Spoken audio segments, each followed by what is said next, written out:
അടവാണെങ്കിലും അതിനൊരു ലക്ഷ്യം വേണമല്ലോ. എന്തായിരിക്കും അത്? അതാണ് എത്ര ആലോചിച്ചിട്ടും വ്യക്തമാവാത്തത്. അതിനു വേണ്ടി ചിന്തിച്ച് സമയം കളയണം വേണ്ടെന്നാ എനിക്ക് തോന്നുന്നത്. അതെന്താ ദേവിക അങ്ങനെ പറഞ്ഞത്?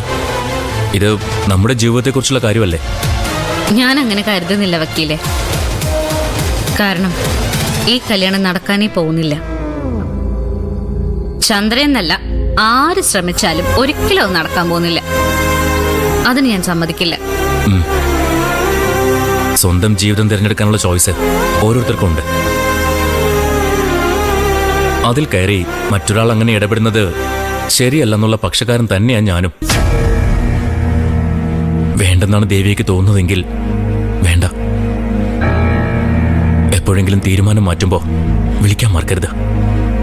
തീരുമാനം മാറാനുള്ള സാധ്യത തീരെയില്ല സിദ്ധു. എന്റെ അവസ്ഥ വക്കീലിനറിയാലോ.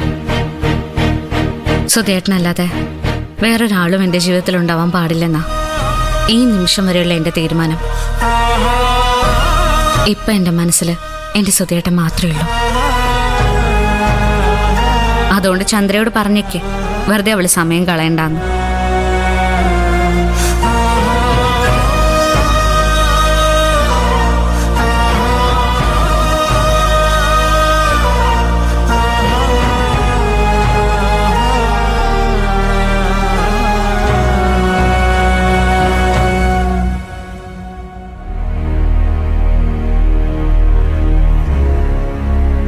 മുൻകൈ എടുക്കുന്നത് ചന്ദ്രയായതുകൊണ്ട് മാത്രം ഞാനത് വിശ്വസിക്കുന്നില്ല മോളെ.